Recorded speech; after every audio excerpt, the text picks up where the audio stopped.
Naharang ng Bureau of Customs Port of Clark ang halos 5 kilong pinaghihinalaang shabu na nagmula sa iba't ibang panig ng mundo. Una rito ang parcel mula South Africa na dumating sa bansa noong March 30 at idineklara itong naglalaman ng air filters. Pero sa isinagawang x-ray scanning, nadiskubre na may nakasilid pala rito na mahigit 2 kilo ng shabu. Nabisto rin ng higit 500 gramo ng shabu matapos itong madiskubre sa loob ng mga textbooks at briefcase na nagmula sa Uganda. Hindi rin nakalusot ang 2 kilo ng shabu na isinilid naman sa dokumento na galing sa Zimbabwe at dumating sa bansa noong Abril 2.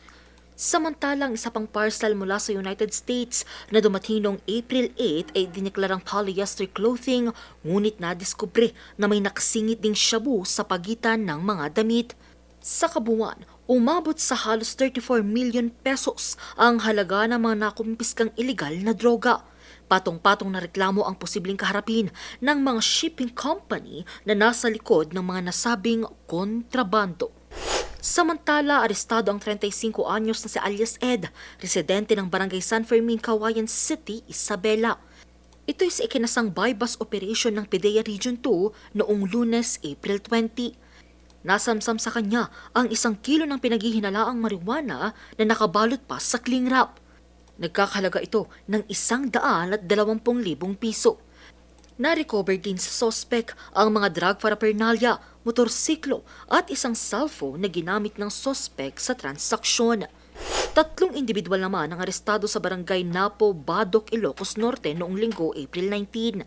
Ito'y sina alias Bursio, 39 anyos, isang 31 anyos na babae at isang 34 anyos na lalaki. Nakuha sa 3 ang 1.5 grams na pinaghihinalaang shabu at nagkakahalaga ng higit 10,000.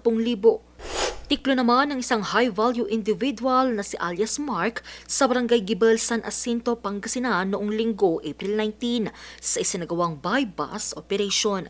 Nakuha sa kanya ang tinatayang 70 gramo ng pinaghihinalaang shabu na nagkakahalaga ng halos 250,000. Lahat sila mahaharap sa reklamong paglabag sa Republic Act 9165 o ang Dangerous Drugs Act of 2002.